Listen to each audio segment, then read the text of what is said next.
Bonsoir et bienvenue à cette séance spéciale du budget, lundi le 16 décembre 2019, dans notre salle de délibération pour cette rencontre spéciale ouverte au public.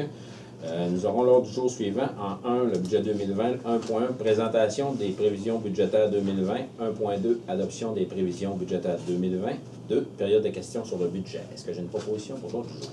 C'est proposé, M. le maire. Merci beaucoup. Ça va tout le monde? Oui. Donc, en 1.1, présentation des prévisions budgétaires 2020. Encore cette année, pour atteindre nos objectifs, nous avons prôné une saine gestion des actifs, tout en maximisant l'accès aux services et en maintenant un taux de taxe le plus bas possible. En 2020, nous continuerons le développement domiciliaire au centre-village. Nous avancerons encore dans le développement des différents sentiers, dont les pistes cyclables, le vélo de montagne, etc. Nous travaillerons également à consolider nos infrastructures afin d'assurer leur pérennité. Pour supporter ces perspectives et nous engager face à ces enjeux, le Conseil municipal a adopté des prévisions budgétaires prévoyant 2 350 285 $ de revenus et permettant des dépenses de 2 163 767 $. Le rôle d'évaluation, déposé en septembre 2019, a établi la valeur de tous les immeubles imposables à 94 075 100 $. Le Conseil municipal a pris la décision de conserver le taux général de base au même niveau que l'an passé. La taxe foncière pour le règlement d'emprunt a légèrement augmenté. Le pourcentage d'augmentation des revenus de taxation est de 3,47 %, dû en particulier aux investissements de la caserne de pompiers, de la rue des Pins et de Saint-Joseph-Nord en 2017. Le service d'aqueduc et le service d'égout demeurent respectivement à 230 $ et 235 $ annuellement. Le collecte des ordures est tarifé selon les charges pour ce service et elle passe à 225 $ pour les résidences, 309 $ pour les entreprises agricoles enregistrées et 479 $ pour les commerces.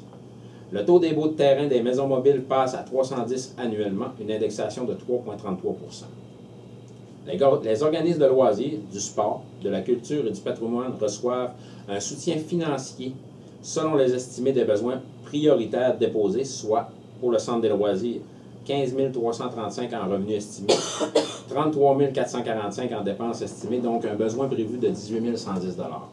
Le complexe sportif, 21 100 $ en revenus estimés, 87 820 en dépenses estimées, donc des besoins prévus de 66 720 $. Et la bibliothèque, 870 $ en revenus estimés, 25 380 en dépenses estimées, donc des besoins prévus de 24 510 $. Le programme triennal d'investissement de la municipalité 2020-2022. Les besoins en investissement pour préserver, restaurer, améliorer la qualité et la performance des actifs municipaux nécessiteraient 9,35 millions de dollars au cours des 3 prochaines années afin de satisfaire la priorité observée. Pour l'année 2020, le Conseil municipal a budgété des travaux d'immobilisation totalisant 5 47 500 $. Le premier projet de 20 000 $ qui seront financés par le budget de fonctionnement, 57 500 $ qui seront puisés auprès des surplus accumulés et réservés, 1 500 000 $ qui seront financés par différents règlements d'emprunt à long terme et 3 470 000 $ qui viendront des différents programmes gouvernementaux.